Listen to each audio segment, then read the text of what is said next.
It is Tuesday, August 12th, 1 p.m. We have quorum. And then I'm going to ask everyone to introduce themselves, and I'll start with myself, Dawn Heger Nordblom, as chair, and we'll go to Michelle. Michelle Lefebvre, Big Island of Hawaii exemptions. And I'm Rachel Sprague, calling from the island of Lanai. Thank you. And I believe there's some members of the public and maybe Department of Education and whoever else. Could you guys please introduce yourselves as well? Oh, and I'm by myself in my office, except my two dogs. Well, here in the Environmental Review Program, I'm Tom Eisen, the planner here, along with I'm Mary Alice Evans, the Director of the Office of Planning and Sustainable Development and staff to the Environmental Advisory Council. And we have our intern, fairly new with us for a little bit, Reggie.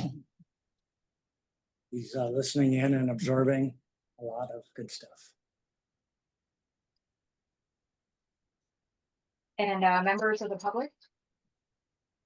Hi, I'm Lyle Rowe. I'm with ADC, and I'm just joining. I think we're on a little bit later in your agenda, so I thought I'd pop in and be available. Thank you.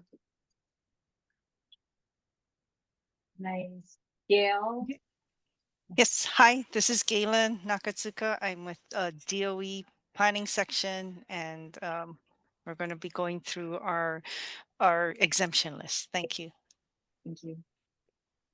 Delaney Prescott Tate. I'm the Attorney General assigned to take care of the Agribusiness Development Corporation. So I'm just observing. So thank you. Thank you very much. Okay, now that everyone has introduced themselves, I believe that we have, am I missing anything at the moment? Because I'm sorry, this is my first time as chair. So feel free to let me know if I'm doing anything incorrect in terms of the process, Rachel or Michelle.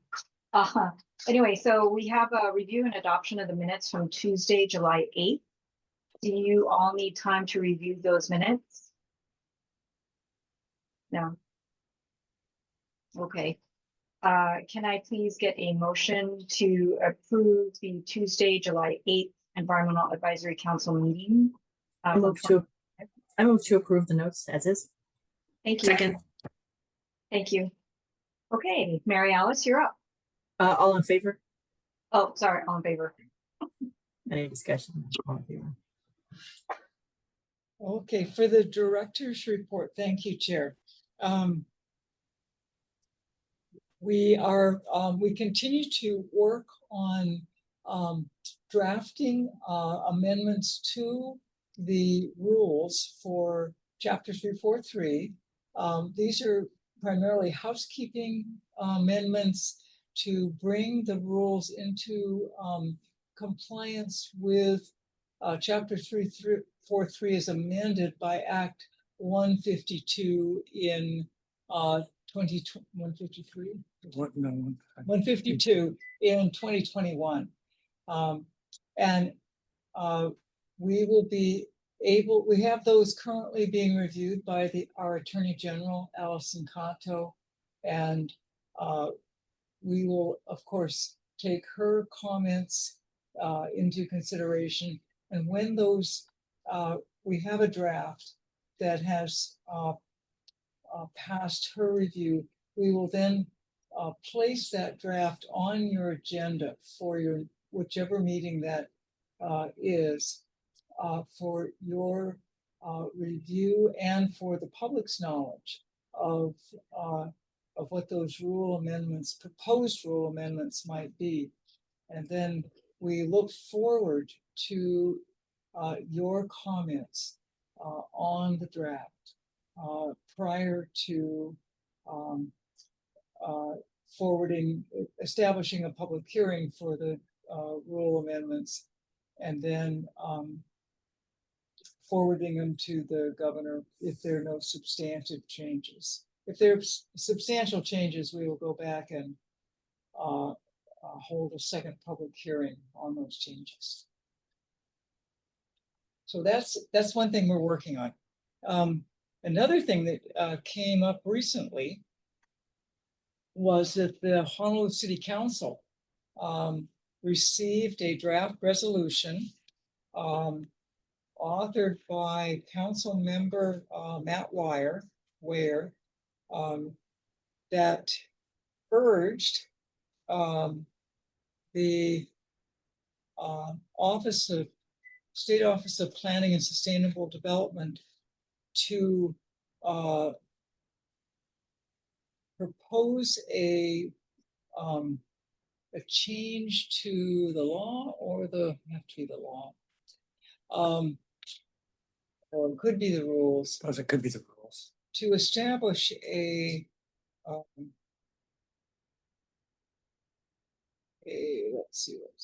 establishing a time limit on the validity of environmental review documents that would provide clear criteria for accepting agencies and decision makers, and predictability for developers and the public as to whether further environmental review is warranted. So we're in receipt of that. We're going to watch and see how it goes with the Honolulu City Council, and see if it does move. Then we'll bring that back on a future agenda to get the Environmental Advisory Council's thoughts and comments on this request. What is the nature of like, how binding is it if it passes through? Sorry, I don't know that process very well. If it passes through the Honolulu City Council. It's not binding. Okay. I don't mean to be so blunt, The but question was a blunt one. so the impact of a resolution passed by, either, however committees it gets referred to, and then up to a full council vote, should it pass the full council, would be simply the same as a resolution passed by the legislature urging a state department to undertake a study, or to take any other action that a body of elected officials feels would be helpful. We would, of course, consider that, given that the elected officials of the city and county of Honolulu might feel that was helpful, but it would not be binding on the Office of Planning and Sustainable Development. It wouldn't be binding on the Environmental Advisory Council. It would be something to discuss, think about the implications, and take it from there. That helps. Thank you. Could we get a copy of whatever that is from Councilmember Matt Wire? Sure. Okay, I'd like to see this. Just to see I'll what. make sure one gets forwarded to all you. Yeah. As far as we know, it hasn't had a committee hearing yet. And unlike many resolutions, it only has one sponsor. And there are 9 elected city council members. So it's, depends on what the sentiments of the other 8 council members are, whether it gets a referral to a committee, gets a committee hearing, moves forward. How many different committees have to look at it, that kind of thing. So it hasn't, as far as we know, it hasn't started that journey yet. Thank you. Do you know what started the resolution? Not The resolution specifically itself, aware. does in the whereases states, and I'm going to read this so that I don't misstate it.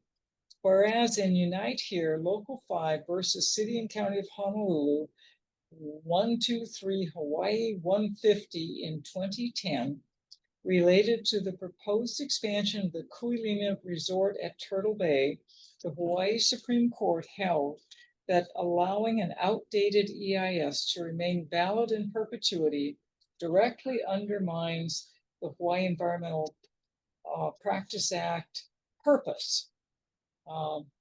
And whereas the Hawaii Supreme Court further held that ignoring, this is in quotes, ignoring the implicit time condition dictated by the anticipated life of the project upon which an original EIS has been based would allow unlimited delays and, in turn, permit possible resulting negative impacts on the environment to go unchecked, unquote. So that's, that seems to be the reason for, submitting the resolution. Thank you. I appreciate that, Mary Alice. Okay, is there anything else from the director's report? No, I think, Tom, anything that we should be, no, I think that covers our report for now. Okay. Thanks. Okay, thank you, Mary Alice. We'll move to exemptions committee, Michelle. Well, we talked last meeting about the Department of Education's response to the one comment letter that was received during the public comment review period on the draft list. Everybody on the council felt that DOE had sufficiently responded to that comment and didn't result in any changes to your list itself. So I recommend that the council consider concurring with the DOE's exemption list. Thank you. Is this where I ask, or do I just say, I would like to make an motion to approve concur Hawaii Department of Education's exemption list? Yeah. Yeah, okay. Is anyone seconding? Maybe Rachel. All in favor? Thank you. So then, I think the next step, ERP, correct me if I'm wrong, but then now Galen, DOE can provide a list without the word draft on it this month, August, and then ERP puts the concurred with by EAC on the top. Actually, they can put the date of concurrence on what they submit to us. Okay. And then that gets posted, I think. Yeah, we upload it on their on our website and put a link to that in the next issue of the notice. Okay. After we submit it, after we receive it. Okay. And just to understand the process, can anyone challenge this final draft, or is it pretty much, or the amended, approved, concurred list at this point, or is it? There's no concurred? process to challenge a list, not in the statute, so that would be an odd thing. There's always room for creativity, but I was never. Just asking. Okay, thank you, Department of Education. I'm not sure if you're still on, but yeah, Galen's here. Galen, did you have any questions or? I did, I was looking at some of the already passed concurrence letters, or letters of that had concurrence, and I was noticing that a lot of them don't have like headers and the information that we had when identifying de minimis versus part 2 and part 1. And so I was just wondering, is that something that's recommended, that we just don't put the headers on and we just have the page numbers at the bottom? Because I just wanted to be consistent with a format that you've been accepting. Yeah, I did see those on the top. I think you're right. The previous lists don't. I mean, it's helpful if anybody's thumbing through it to know whether they're in part one or part two. I mean, I don't oppose to them being Okay. in the header. You know, you could start a new Okay. trend here by having. Okay. headers with, Why don't I um, leave the headers then and just take out the draft date, and then I'll just leave the date on the front page identifying the amended date. Will the amended date be the date of this meeting or the date of publication? It's the date of concurrence, which is at this meeting. At this meeting. Okay. Okay, I can do that. And then I noticed, yeah, a number of them had on their heading area, they identified the note, and not all of them are exactly the same, but um they might have in red letters the concurrence, and identifying that it was concurred by the Environmental Advisory Council, and the date again, so I can add that in. I just wanted to just confirm if there's any preference on that. They've come in different formats as far as Yeah. what the EAC has concurred with. And we Okay. certainly upload what has been concurred with, whatever that format happens. Okay. Yeah. Okay, I'll put something together and send that in, because I do want to keep our headings. I think that really helps us going through the number of pages and just understanding if you're in part one or part two. So I think it's thank you very helpful. much. Yeah. Thanks for setting the bar higher. And then, yeah, now we can recommend it for others. There is Okay, this thank you. notion of everything that we publish needs to be ADA compliant. As Yes. you're probably familiar with other things you're submitting to us. So if you could try to ensure this document is also ADA compliant as you submit it, that would be appreciated, since it'll Yes. live So for a while on our website. thank you. We'll run it through the PDF version, but you can confirm if on your side that's how you received it, because we notice sometimes what we do in our office, sometimes when you transmit it someone else runs it and it might not exactly work the same. So thank you. Thank you very much. And thank you for preparing the list and appearing before us. I appreciate it. And I'm sure the whole staff does as well. Yes. and Yes. Thank you for very your help much. as well. Thank you. Okay. Bye. All right. Bye.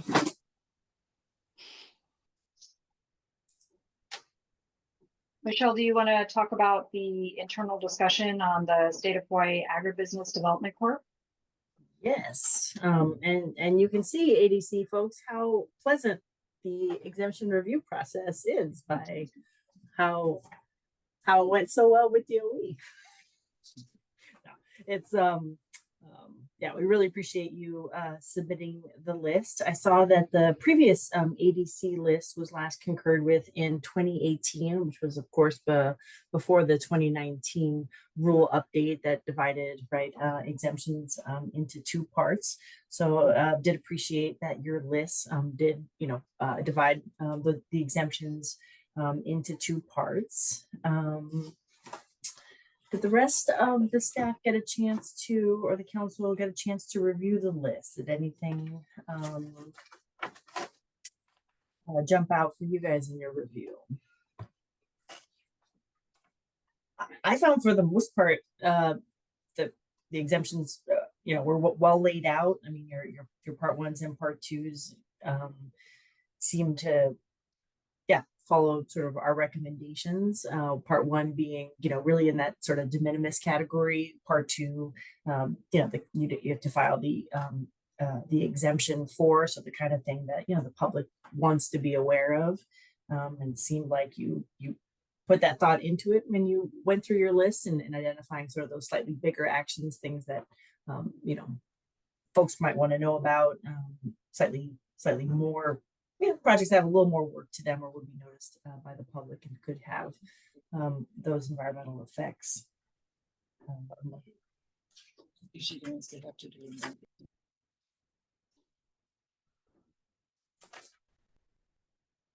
Michelle, if there's something in here that that's like there's a item that is a type 1 part 2 that's repair and maintenance of historic and archaeological sites. I was just curious, are those still end up with additional compliance like requirements under other state statutes, and so it's not just Exceed, right. blanket approving? Yeah, okay. Exactly, right. No, it's a good question, and that always runs through my mind too whenever I see something that involves an effect to that. But right, so any concurrent or any coordination with SHPD would still need to happen if it's a listed archaeological site. It is always good to remember that the whole HEPA process is a disclosure process. It's not an approval process. Approval processes follow the different agencies and the different authorities that come into play. So this is about how much information is prepared in advance of those approval processes.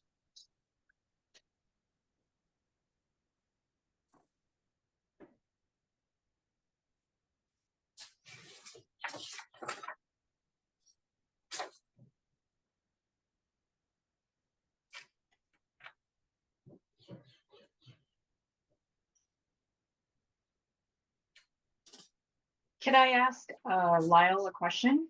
Is that okay? Yes, yes. Hi, Lyle. I was just curious, where are some of your properties? I mean, I'm sure they're statewide, but I'm wondering, are they in specific ag land, of course? And, are there a lot of structures that need a lot of repair and maintenance, probably? Or infrastructure? Yeah, good afternoon and thanks. There are actually. We have about 4,000 acres here on Oahu. We have about 20,000, 19,000 acres or so on the island of Kauai. We have a grand total of 1.5 acres on the island of Hawaii. There are a lot of structures, infrastructure actually that needs to be repaired. Ditch systems in particular. A lot of that's already in the process of being repaired based on the previous exemption list and approval processes that we've already gone through. And the list that I've submitted here, that we've submitted here, is largely a reflection of that. I think the only new item on here was exemption type 9, part 1. That was the only addition that I included on this list. Everything else here is pretty much a restatement of the previous list. With a few, when I noticed something grammatical, I added it. There's still some grammar issues in here. When I sent this over, I had originally intended it to be a sort of a discussion. I wanted to firm this up before it went public, but it went public, and so I'm perfectly fine dealing with this in public. But just full disclosure, there are some grammar issues here. I appreciate that. Yeah. And when we release it for public comment, right, we have an opportunity between the internal discussion today, to fix any of those typos before we have it go out for public comment.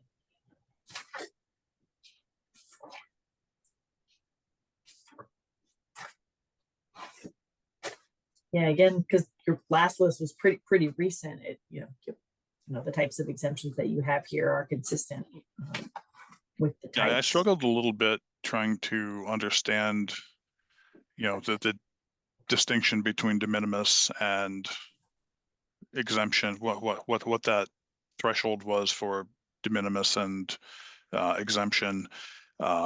So I fully expect there to be some back and forth on this, and I'm perfectly willing to engage in that. So I think it looks pretty good as a first cut. okay. Yeah. Tom, what's your sort of rule of thumb for when you're pushing over between part one and part two? Well, it's a hard, there's no bright line Mhm. between de minimis and non-de minimis. But de minimis is certainly intended to be things that are so innocuous, they don't have the potential for an environmental impact. So when something kind of gets to the point where it has some potential, but that potential can be exempted from review, that threshold, it's a gray area. But the intent of having something like de minimis, which essentially is a magic wand that's get waved, and therefore no environmental review or documentation needs to be prepared. It needs to be used very judiciously. So if there's any red flags at all about a particular action, that should be taken seriously as to whether it is processed as a de minimis action or a kind of note, something that should be noticed, notable exemption. I think the examples that were used or that were drummed up when they're creating this was like filling potholes in the street. Just do it. Don't worry about filling out paperwork, or fixing a broken comfort station sink, maybe. Once you get beyond something that's so incredibly obvious, it's a gray area, and judgment is intended to be used carefully. Repairing, replacing, in kind or in place. I mean, I think, again, sort of where that threshold is. I mean, if we're replacing something large in kind in place, right, that could have environmental impacts. But I think for the most part, those kinds of activities that seem routine and without the potential to affect, right, fall into part one. Yes. Lyle, maybe to make it a little easier, you mentioned drainage ditches, buildings, probably water infrastructure. Do you have other bigger type of infrastructure or similar infrastructure? Yeah, we're working with DLNR right now. It's highly likely that at some point we're going to take over the East Kauai irrigation system, which would include the Wailua Reservoir. It's in good condition, not excellent, but it's I think, well, fair. I think they rate it fair. So I don't anticipate a lot of work being done on that, but the rest of the system will require some work. So Yeah. that's one example of sort of a nascent system that's going to be coming online with our agency.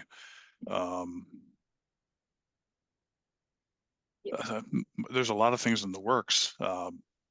We got quite a bit of funding, I think, in last session for infrastructure, buildings,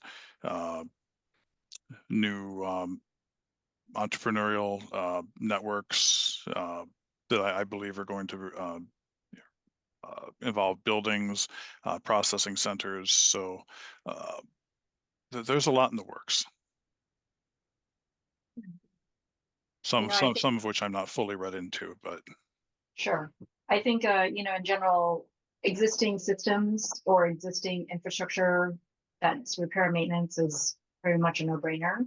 But I think sometimes too, like if you had to add a new storage shed or something that's in a minimum square footage area, that would be accessory. But then I think when you're adding like a whole new building that's maybe very big, that's when it becomes the second category. So I think that it's just what's existing and what was in the existing footprint.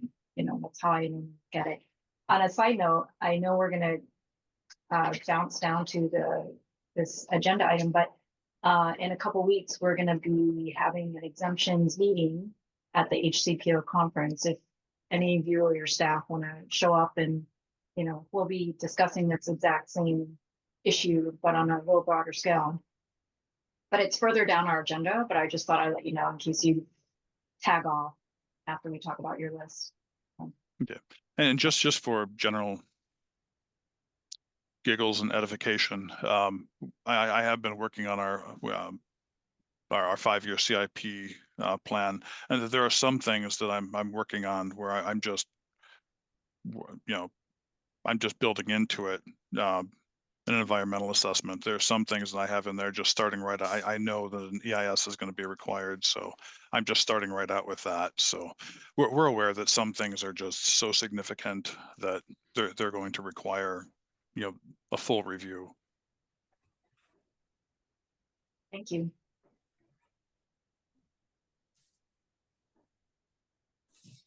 I mean, to that end, there are, the discussion of new structures, under the type 3, part 1. I think, the first few, whether it's fences or small structures to control the amount of sunlight, that all makes sense. But maybe, building 4, the building and infrastructure to support or enhance effective agricultural practices. Again, then maybe, maybe defining a square footage on that would be helpful, that a part 2 or part 1 might be a building of a certain size, that you're not talking about, a very large building there. Might be helpful to add that square footage, not to box you in too much, but maybe to just say, if it was much larger than that, we would go to part 2, but if it was a small building, then it would be part 1. Mm-hmm. That's in part 3, Part type 3. Type 3, part 1, number 4. And I mean, if we're talking about a very small building and maybe that's sort of built into the kind of equipment you're talking about in this. And so maybe it's, buildings or infrastructure under a certain, size, right, to support, in a size that makes sense for you, but sort of also lets the public know we're talking about small stuff. Mm-hmm. That's fair. I'm going to ask a stupid question. You don't manage livestock, the department? We don't personally manage livestock, and some of our lands we don't allow it because some of those lands are either sensitive, environmentally sensitive, or highly erodible. We do have properties on the east side of Kauai where we have some ranching operations. Just our tenants have ranching operations. Thank you.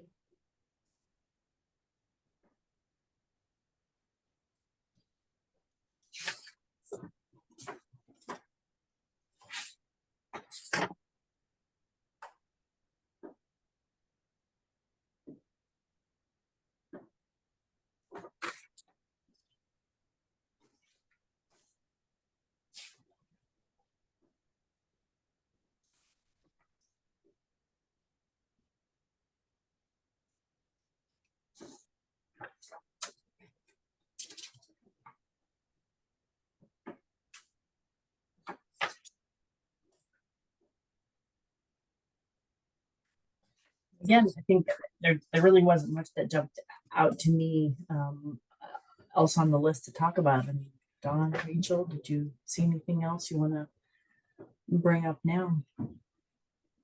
No, I was just more interested in the actual department. Yeah. Because I'm sure it's a big job.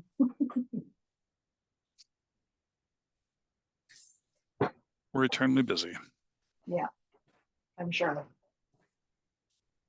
Okay, well, I think then, I'll read through again, and maybe Dawn and Rachel, if you want to, read through the list one more time. And then I can follow up with you in an email that just, summarizes what we talked about today. I'll read it carefully for the typo thing as well. Just make sure the regulatory citations are all consistent. And then I'll send you an email. And then if you would like to resubmit the list, then at our next meeting, we can vote to go out to public if those changes have been made.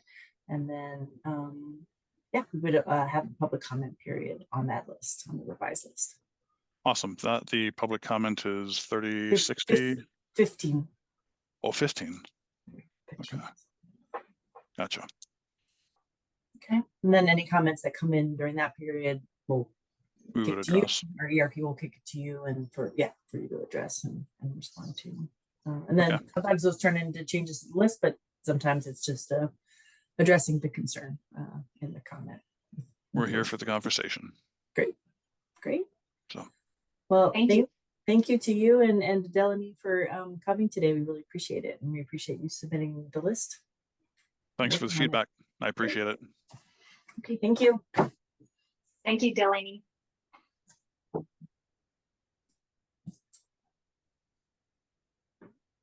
Right. So that takes us to C. The discussion of the NEPA's implementing regulations and new CEQ guidance as it relates to HAR 31.3 and 31.4. I know that question came in over email and what implications might the changes to, well, not the changes to NEPA, but the changes to CEQ's implementing regulations might have on HEPA's regulations. And when I took a look, it was those two that I thought would be worth further discussion.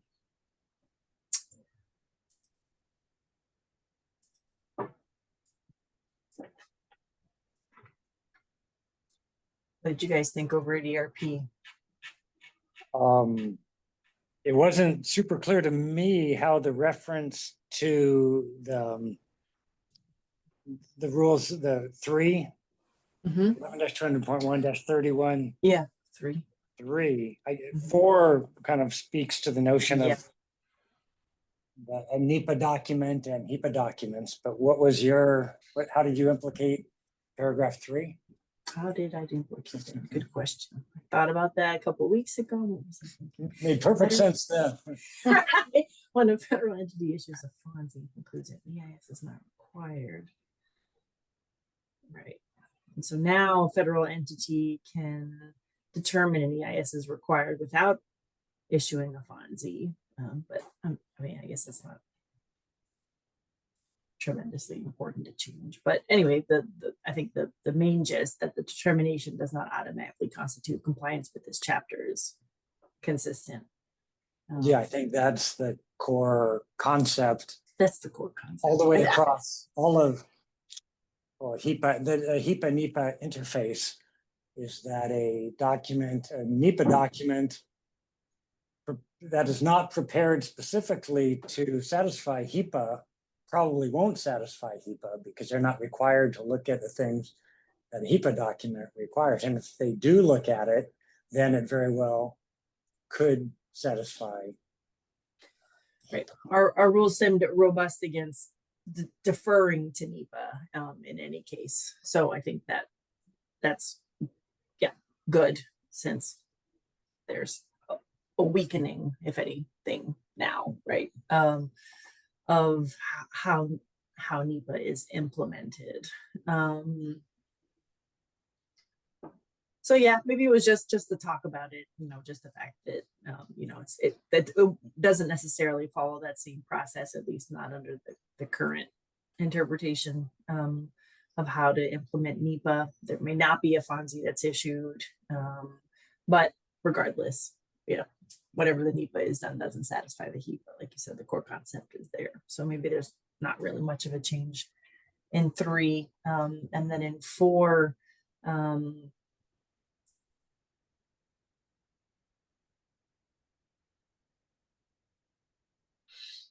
yeah, I mean, again, the intent is there. You can try to submit your federal, EIS and see if it meets the requirements, for a HEPA EIS, but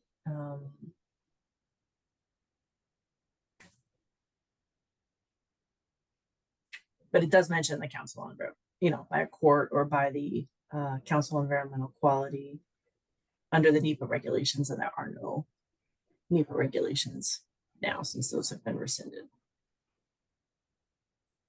So in a way, it puts it continues the onus of responsibility on the state or county agencies to ensure that a submitted document satisfies HIPAA, kind of whatever its NEPA status is. That's true. If it triggers HIPAA and a document is submitted, it's up to the agency to determine that it is an adequate document per the HIPAA requirements.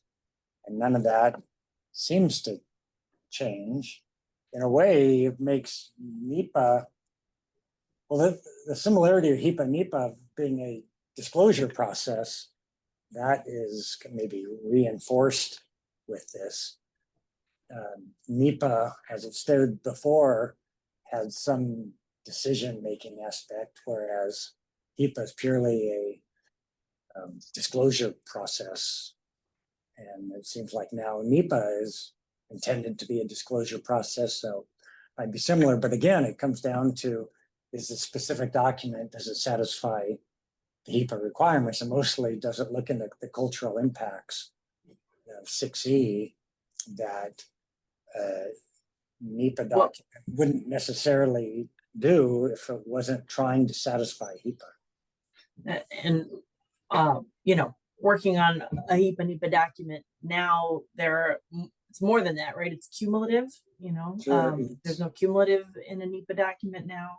There's no discussion of climate change, and so those combined documents, it's solely relies on HIPAA regulations to include any discussion of climate change, sea level rise. That analysis is not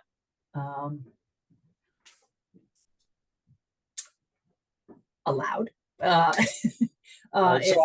what I might expect from this is that we have fewer combined documents.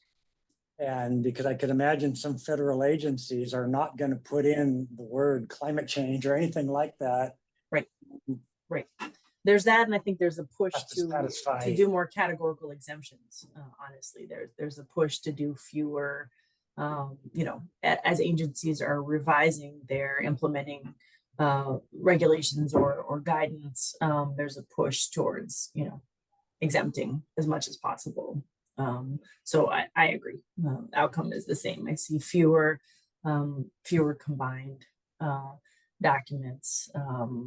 The topic of environmental justice, not specifically called out in HIPAA, used to be through executive orders specifically called out in NEPA documents, and those executive orders have been rescinded. So all the climate change and environmental justice ones have been rescinded. So I think it's reasonable to expect that there will be fewer combined documents in the future.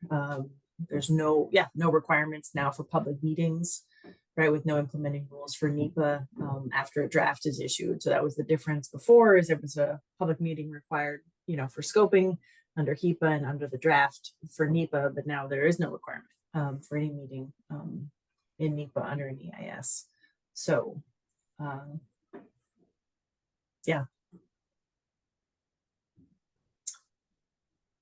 So I think, I think you don't have to change the rules to change it. And then there's a chance, right, with another administration and that some things could be brought back that once were. So, it's not, I don't think, wrong as it is, but and may not be worth changing just to potentially have to change it back if implementing rules are put back and CEQ is given the authority to write those rules.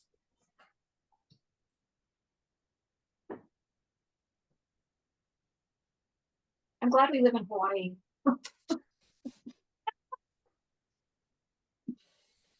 Can you imagine in a non-Hawaiian setting how some of this conversation is ongoing as well in other states? So I'm glad we have strong environmental laws. Mm-hmm. Yeah. Anything, it's always been kind of, I don't know what the right word is, but how few states have an environmental review process. The majority of them don't. And that's, to me, somewhat shocking process. And, Hawaii and other states have a process because they've deemed it a very useful thing, an important thing. On a side topic, not that you may know, but for Pohakaloa and I think their document was rejected. So now that all of this is coming into play, is their document subject to any of this directive? You know? Army has to comply with NEPA and follow, the lack of CEQ rules. I can't remember if in their final, if they acknowledged, so as a Band-Aid in between or during the transition, language was put in if a document had already been written in compliance with those rules, that they were voluntarily complying with the rescinded rules. Was kind of the Band-Aid language for projects that straddled the rescission. So I think if they decided to resubmit a final EIS, if they were to revise the final and resubmit that to the board for review, I'd imagine they would do the same thing. I don't imagine they would strip out a whole bunch of stuff. They probably would just include those disclaimers, like the combined document I'm working on. We, in those sections that when we started the process, like cumulative, we're in for both NEPA and HEPA. Now we have a disclaimer that says this section is only included, for the board's consideration in what determining whether the CIS meets HEPA requirements. So it's clear to anybody on the federal side who's reviewing it that we're not putting in cumulative for NEPA. It's only for HEPA. Interesting. And other things like climate change or sea level rise or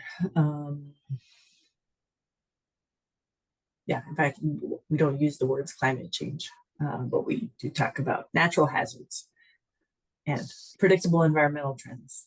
And those are all in only under the guise, in order for the board to make a decision under HEPA. But yes, those discussions need to be included in a HEPA document for it to pass through HEPA. Those discussions are required to be there. Yeah, if I were working for a federal agency, I would I would think it's easier to separate the two processes, the environmental review for NEPA versus HEPA under the new rules. And like PTA, the military land leases in Hawaii get sort of a little extra complicated because they're not doing an EIS on their entire property and activities, which seems to be what most of the public comment wants to comment on. They're doing the EIS on the land that they lease from the state, which is not the land like at PTA. That's not the land that has uau or ake nesting on it. That's not the land that they're doing live fire bombing. And so it's like it's a challenging, it's already a challenging distinction that they're making because of the land ownership and regulatory situation they're in, and it's then extra challenging when you add sort of the different expectations from NEPA and HEPA. Exactly right. Yeah, and I think DoD in general, or federal agencies being in sort of the applicant role, is also a major cultural shift for them. As they're used to being the accepting authority, the proposing and accepting authority in their agency actions. So I think all of that, and sort of not having the sole authority to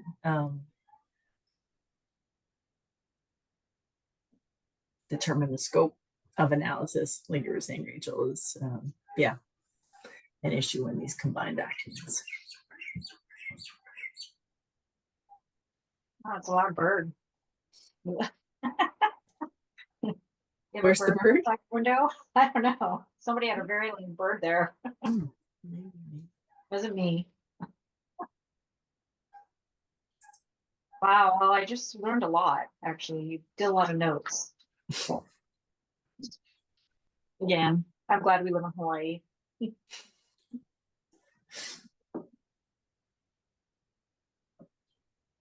Yeah, was there anything else on that last item? I don't think so. Okay, so we'll go down to the Information and Outreach Committee for the Hawaii Congress of Planning Officials 2025 discussion. So Michelle, I'll just say that we had met on July 30th for an hour and we discussed format, and I forgot her name, Christine, I believe, from Tom. She gave us a good description of what she's going through at City and County of Honolulu. I think she's parks. Is that right? GPP. DP. Yeah, isn't she parks? Oh no, she's planning. Okay. But she gave us, she'll be a great member of the panel because she can give that presentation from her aspect. And I think that we are going to meet tomorrow to just finalize everything. And then Tom, I noticed that we're in the environmental notice, even though the actual HCPO agenda is not out yet. So that should be interesting. Yeah, I think it's, it wasn't out in time to get into the notice, but it's out now.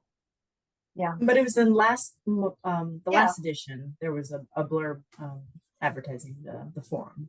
So Yeah, there was an announcement that HCPO is happening, certainly in a link to the website where they can get the most updated information.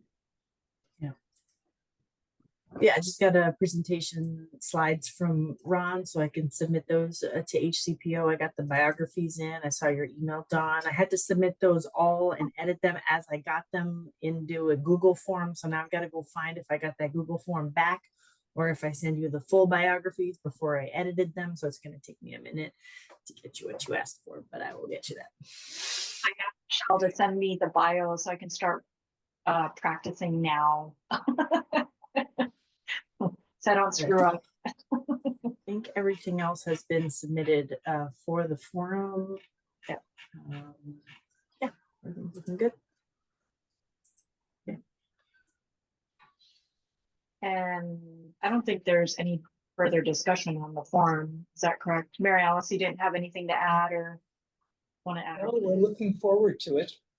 And we have over 400 people registered for the conference. So there should be a good amount of interest in this session. Lovely. We I really appreciate the accommodations for me on the schedule. Yes, for now. Planning committee, yeah.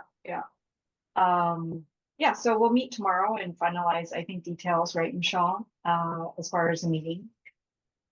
And I don't, oh, Lyle, I see you're still on this session or online right now. So HCPO is August 27th. And I think the main session that we'll be in is Thursday, August 28th. I think at 9:30 or 9:45 to 10:45. I'm not sure the exact time. Okay, And gotcha. if you wanted to reach out to any one of us, Michelle or myself, if you just want to, I'm not sure how they're doing it in terms of somebody just wants to drop in to listen to that session, but we can find out that information for you. Okay, thanks. Usually, usually you have to register for the conference or they do a day pass, but if you just wanted to listen to that particular session, maybe we can find out for you.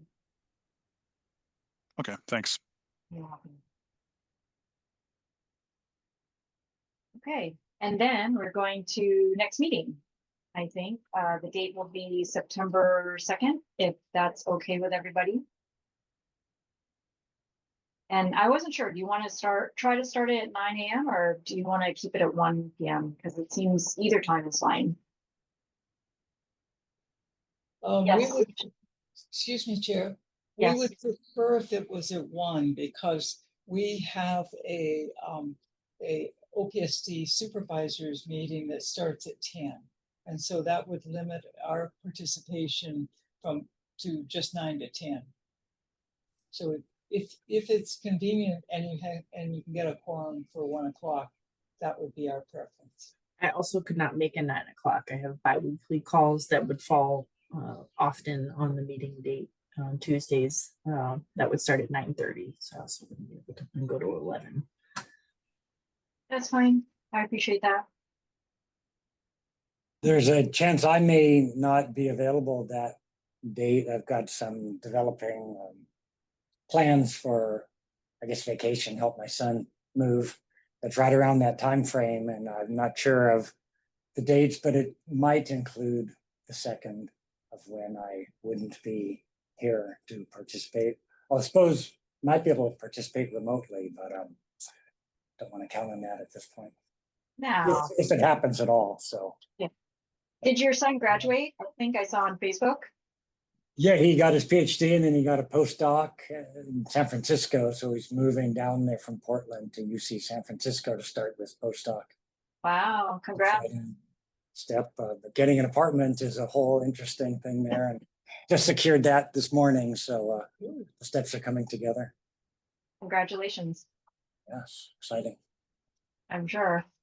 Okay, I think anything else I'm missing or any other item I should discuss? Okay, so I'm going to adjourn the meeting at 1:56 p.m.